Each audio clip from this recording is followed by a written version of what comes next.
We set out at first light. One step closer to the life I promised you.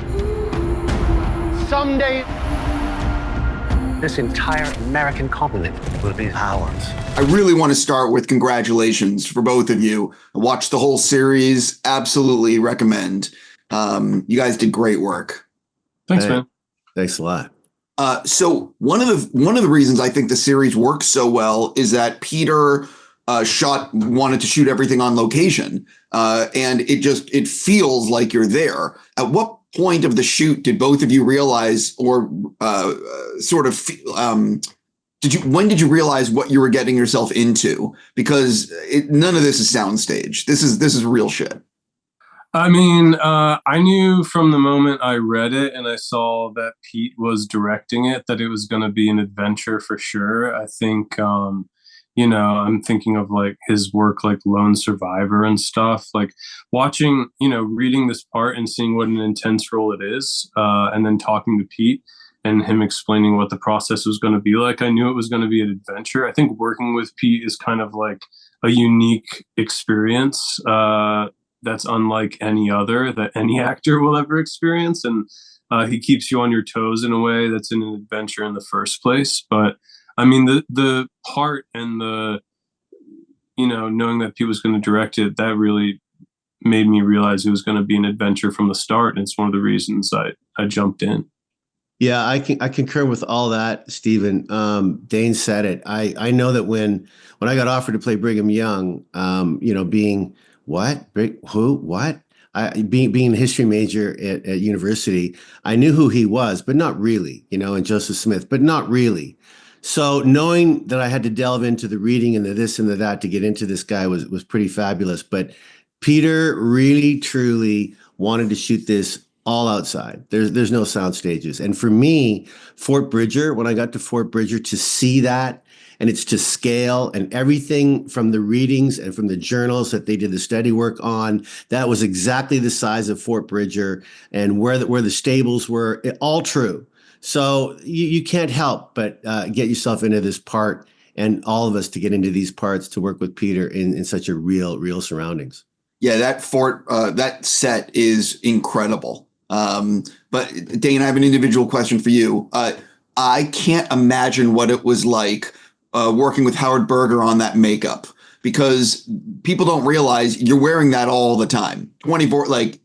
And so what was that like for you, being that disfigured, if you will, and getting to, what was that experience? Yeah. So I came in with a lot of trust because I knew Howard from Spider-Man days. Howard did Jamie Foxx's like electro makeup and stuff. And he actually brought on someone named Jamie Kellman. That was really the person I truly collaborated on with all the makeup. It was like, we had probably like 3 or 4 established looks of the makeup based on where I was at what point in like the journey of my character, whether I was freshly scalped or sewed up or sewed up, and it was a lot. And Jamie and we had just worked together on Oppenheimer. He did my old age makeup for Oppenheimer, and it was a real wonderful collaboration. I mean, it's never like, I love makeup. I love when I get to do a whole lot of makeup. It requires a certain amount of patience because you're showing up 2-3 hours beforehand, but in a way that really helps to get into the headspace of the character, because I'm just sitting there in a trailer, just like staring at my body as it starts to become, more and more like injured. And it really helps me kind of get to that headspace. And Jamie, he's so talented. And it was, he's the artist, but he listened to any ideas I had. And I think we came up with something that, it looks pretty real and cool. And, I'm really proud of what we did. Well, and can I just say that the first time I got to meet Dane was in the makeup trailer. He had just finished one of his incredible scenes. I'm walking in to get all dolled up as Brigham's going, "Hey, Dane, Kim. Hey, Kim, Dane." And, his makeup, I don't want to give anything, but it's spectacular.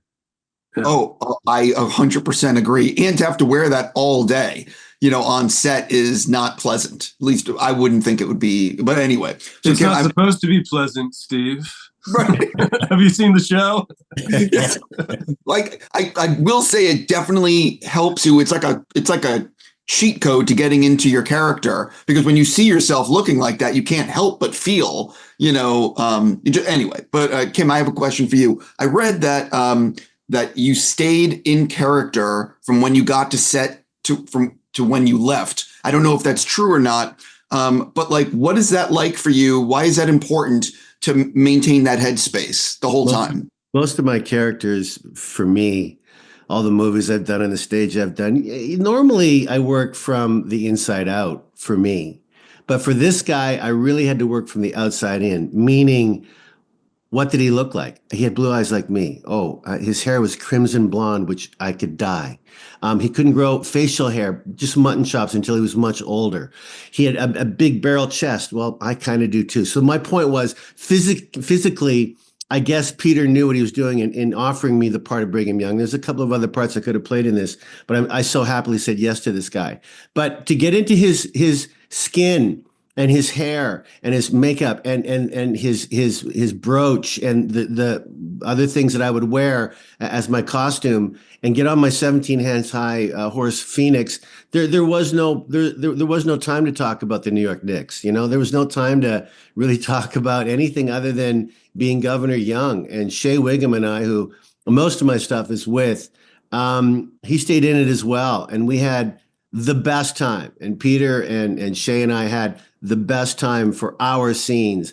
And I think, Dane, I don't know how much you've seen of this, but it really is a different, like, your stuff is so beautifully different and horrifyingly, how did anyone survive? And then you get to the Fort Bridger with me and Shea, and the whole movie just kind of goes, like, it's a different feel, right, Stephen? It's a different feel. And I think Peter did that on purpose. So I'm not sure I stayed in it 24/7, but I certainly stayed in it more than I expected to play this guy, I think. Yeah. I have to stop there. I'm just going to say congrats, and I'm very confident a lot of people are going to be watching this. Thanks, Steve.